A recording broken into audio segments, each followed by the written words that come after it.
जय हिंद दोस्तों, सबसे पहले तो जरा इन फोटोज को देखिए। क्या आप जानते हैं ये कौन सी कार है? फेरारी, लैम्बोर्गिनी या फिर बुगाटी? तो ऐसा बिल्कुल नहीं है दोस्तों। ये है भारत की पहली सुपर कार डीसी अवंती, जिसे साल 2012 में दिल्ली ऑटो एक्सपो के दौरान सदी के महानायक कहे जाने वाले अमिताभ बच्चन के द्वारा लॉन्च किया गया था। 30 लाख की कीमत वाली इस सुपर कार को दिलीप छावड़िया ने डिजाइन किया था और इसकी top speed 200 kilometre per hour से भी ज्यादा की थी। लेकिन अफसोस की बात यह है कि साल 2015 में जब इसे बेचने के लिए मार्केट में उतारा गया, तब ये सुपर कार ब्रांड अगले 5 सालों में महज 127 कारें ही बेच पाया और थक हार कर इसके प्रोडक्शन को भी बंद करना पड़ गया। अब दोस्तों, जिस मार्केट को ऑडी, फेरारी और लैम्बोर्गिनी जैसे ब्रांड डोमिनेट करते हो, वहाँ किसी भी प्लेयर के इंटर होने के साथ ही उसके दिवालिया होने का भी खतरा शुरू हो जाता है। लेकिन दोस्तों, अब सवाल ये उठता है कि जिस इंडियन मार्केट में टाटा, महिंद्रा और मारुति सुजुकी जैसे बड़े बड़े कार ब्रांड पहले से ही हैं, वहाँ हम लोगों को अभी तक कोई भी सुपर कार क्यों देखने को नहीं मिली? और वो कौन से रीजंस हैं जो महिंद्रा को भारत की पहली सक्सेसफुल सुपर कार कंपनी बनाने की रेस में सबसे आगे खड़ा करती हैं? सब कुछ डिटेल में जानेंगे आज के इस वीडियो में। दोस्तों, क्या आपको पता है कि हमारे देश में 169 बिलियनर्स हैं और इस मामले में हम अमेरिका और चीन के बाद तीसरे नंबर पर आते हैं। इसके अलावा भारत में करीब 8 लाख लोग ऐसे भी हैं जिनकी नेटवर्थ $1 मिलियन से भी ज्यादा की है। और द हिंदू के इस आर्टिकल के अकॉर्डिंग भारत में 1,69,000 लोग ऐसे हैं जो कि साल में 1 करोड़ रुपए से भी ज्यादा की कमाई करते हैं। अब देखा जाए तो 2022 में हमारे देश में करीब 38 से 39 हजार लग्जरी कार्स बेची गई थी, जिसमें मर्सिडीज बेंज, BMW और आडी का सबसे बड़ा शेयर था। अब दोस्तों, एक लग्जरी कार और सुपर कार में फर्क ये होता है, एक तरफ सुपर कार को बनाते समय पावर, परफॉर्मेंस और उसकी स्पीड पर फोकस किया जाता है, वहीं लग्जरी कार्स अपने रॉयल लुक्स, कंफर्ट और रिलायबिलिटी के लिए जानी जाती है। जहां सुपर कार को आप ओवर प्राइस डोर और ओवर वैल्यूज कार कह सकते हैं, वहीं luxury cars values for money होती हैं। और यही कारण है कि ज्यादातर इंडियन जब एक कार पर करोड़ों रुपए खर्च करते हैं तो वह कंफर्ट, रिलायबिलिटी को ज्यादा प्रेफरेंस देते हैं, जबकि हमें बहुत ज्यादा स्पीड और परफॉर्मेंस से कुछ खास फर्क नहीं पड़ता। और हाँ, एक सुपर कार को बनाने में डिजाइन, इंजीनियरिंग और मैन्युफैक्चरिंग की हाईएस्ट लेवल एक्सपर्ट की जरूरत होती है, जिसकी कमी हमारे देश की ऑटोमोबाइल मैन्युफैक्चरिंग इंडस्ट्री में साफ तौर पर देखने को मिलती है। हालांकि ऐसा भी नहीं है कि ये हाईएस्ट लेवल ऑफ एक्सपर्ट्स हमारे देश में मौजूद नहीं है या फिर हम इसे दूसरे देश से इंपोर्ट नहीं कर सकते। यहाँ प्रॉब्लम्स ये है कि इसमें लगने वाला पैसा 99% कंपनी को पहले ही देश से बाहर कर देता है। सुपर कार्स को बनाने के लिए रिसर्च और डेवलपमेंट पर अच्छा खासा पैसा बहाना पड़ता है, लेकिन जब आप इसके रिटर्न को देखेंगे तो शायद वो इतनी अच्छे नजर नहीं आते हैं। अब इंडियन सुपर कार ब्रांड को साइड में रखकर अगर हम दूसरे देश से भारत में बिजनेस करने आए ग्लोबल ब्रांड को भी देखें तो भारत का मार्केट उनके लिए बहुत प्रॉब्लम वाला हो जाता है, क्योंकि भारत में सुपर कार्स पर कस्टम ड्यूटी और इंपोर्ट टैक्स इसीलिए हाई लगता है कि मार्केट में उतरने के पहले ही इनकी कीमत 1 से 2 करोड़ रुपए तक बढ़ जाती है। इसके बाद इनके रजिस्ट्रेशन, इंश्योरेंस और मेंटेनेंस पर भी लोगों को अच्छा खासा पैसा उड़ाना पड़ जाता है। अब अगर मेंटेनेंस की बात चल ही रही है तो फिर आपको पता ही होगा कि सुपर कार्स को नॉर्मल कार्स के कंपैरिजन में काफी ज्यादा मेंटेनेंस की रिक्वायरमेंट होती है और ये इंडियन ओनर्स के लिए बहुत महंगा सौदा हो जाता है, क्योंकि भारत में सुपर कार कंपनी के ना तो प्रॉपर सर्विस सेंटर है और ना ही नुक्कड़ पर दुकान लगाने वाले लोकल मैकेनिक उसे रिपेयर कर पाते हैं। स्पेयर पार्ट्स और स्पेशलाइज्ड मशीन को तो अक्सर दूसरे शहर या फिर कई बार तो दूसरे देश से ही मंगाना पड़ जाता है, जो कि समय और पैसे दोनों की बर्बादी की वजह बनी है। और दोस्तों, एक कहावत है कि इंसान को कभी भी अपने देश की सरकार से अमीर नहीं होना चाहिए। सुपर कार्स के केस में भी ये बात 100% फिट बैठती है। इन सुपर कार्स के डिजाइनिंग कुछ इस तरह से की जाती है कि ये स्मूथ और अच्छी रोड्स पर ही चलती हैं, लेकिन भारत की रोड्स की हालत को देखकर तो इनके ऊपर सुपर कार चलाने का आपका मन भी नहीं करेगा। हालांकि हमारे हाईवेज और कुछ मेट्रो सिटीज में मौजूद रेस ट्रैक्स इतने वेल बिल्ड हैं कि यहाँ पर सुपर कार्स आराम से चलाई जा सकती हैं, लेकिन यहाँ तक पहुँचने के लिए भी शहर की तंग गलियों और गड्ढों से भरी रोड से ही गुजरना पड़ता है, जो कि सारे मजे पर पानी फेर देता है। अब इतना सब कुछ सुनने के बाद भी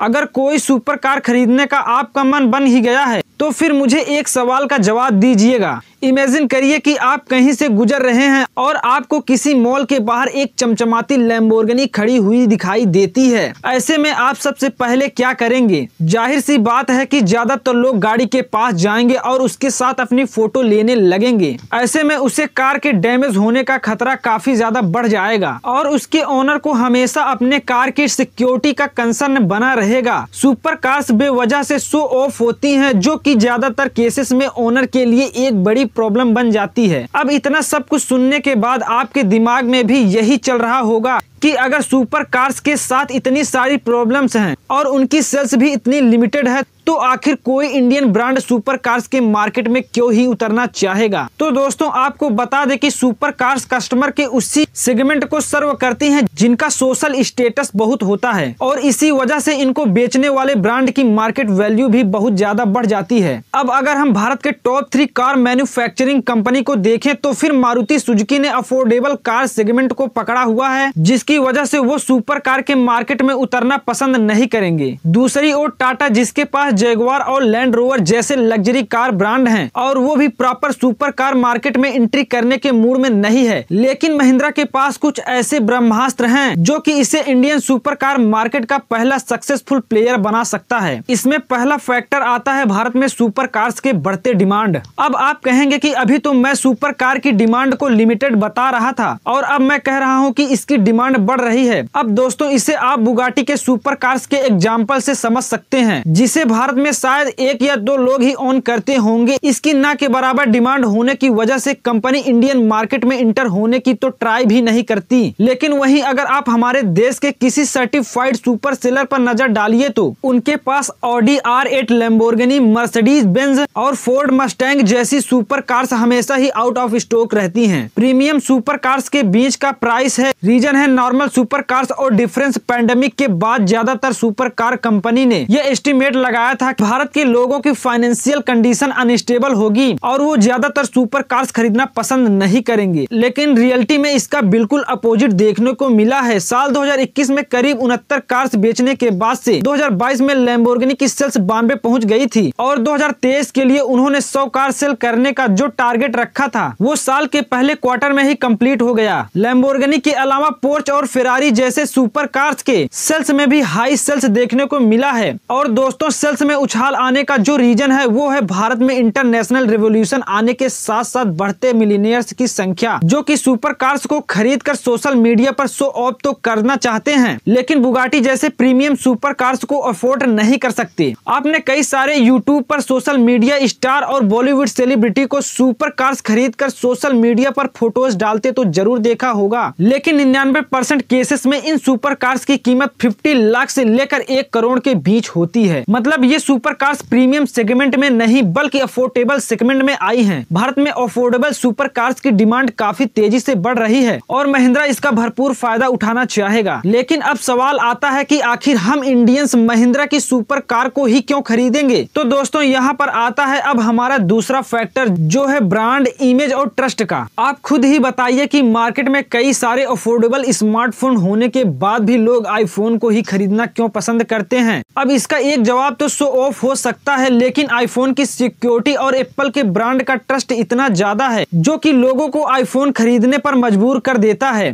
अब जब आप महिंद्रा का नाम सुनते हैं तो आपके मन में ट्रस्ट, पावर और सिक्योरिटी की फीलिंग आती है, क्योंकि हमारे देश में यह कंपनी इंडियन आर्मी की गाड़ी भी मैन्युफैक्चरिंग करती है और महिंद्रा थार जैसे कार से ऑफ रोडिंग में भी धमाल मचा रही है। मतलब कि महिंद्रा के पास वो ब्रांड ट्रस्ट पहले से ही मौजूद है जिसके लिए नई कंपनी को सालों खर्च करने पड़ते हैं और ये उन्हें मार्केट में स्टैंड आउट करने में बहुत मददगार साबित होगा। पिछले करीब 10 सालों में महिंद्रा के द्वारा लिए गए कई सारे फैसले इस बात की ओर इशारा करते हैं कि जल्दी ही महिंद्रा सुपर कार्स के मार्केट में भी कूदने वाला है। साल 2012 में उन्होंने ऑस्टिन मार्टिन को एक्वायर करने की सिफारिश की थी, लेकिन उस समय वो फेल हो गए थे। पर साल 2015 में उन्होंने इटालियन फर्म डिजाइनर फरीन को 1240 करोड़ रुपए में सक्सेसफुली एक्वायर कर लिया। ये कंपनी फेरारी, रोल्स रॉयस और कैडिलैक जैसी आइकॉनिक ब्रांड के लिए भी कार डिजाइन कर चुकी है और ये महिंद्रा के सक्सेस में भी इम्पोर्टेंट रोल प्ले कर सकते हैं। अब दोस्तों आप में से बहुत ही कम लोग जानते होंगे कि महिंद्रा के पास एक मोटर रेसिंग टीम भी है जो कि यूनाइटेड किंगडम के बेनीवरी में बेस्ड है और साल 2014 से ही फार्मूला ई चैंपियनशिप में पार्टिसिपेट कर रही है। यह मैं आपको इसीलिए बता रहा हूं क्योंकि ऑलमोस्ट सारे कार ब्रांड अपने लेटेस्ट फीचर को टेस्ट करने के लिए ऐसे ही प्लेटफॉर्म्स का सहारा लेते हैं और क्योंकि महिंद्रा की ये टीम कई सालों से फील्ड में है तो फिर उनके पास डेटा और इंजीनियरिंग कैपेबिलिटी की भी कोई कमी नहीं होगी। महिंद्रा इसी इंजीनियरिंग एक्सपीरियंस को पिनिनफरीना से मिले डिजाइन एक्सपीरियंस के साथ मिलकर एक ऐसी सुपर कार बना सकता है जो कि एक ग्लोबल जायंट्स को टक्कर देने के लिए भी काबिलियत रखता है। अब इंटरनेशनल मार्केट में ये कितना टिक पाएगा ये तो वक्त ही बताएगा, लेकिन इंडियन मार्केट में महिंद्रा के पास एक ऐसा एडवांटेज होने वाला है जो कि सुपर कार के कंपटीशन को पलट कर रख सकता है और दोस्तों वो एडवांटेज होगा कस्टम ड्यूटी और इम्पोर्ट टैक्स का। दोस्तों आपको शायद पता हो कि एक सुपर कार को भारत में इंपोर्ट करते समय लैम्बोर्गिनी और फेरारी जैसी कंपनी को 60 से 100% तक के कस्टम ड्यूटी को चुकानी पड़ती है। इसके बाद इन पर 28% IGST लगता है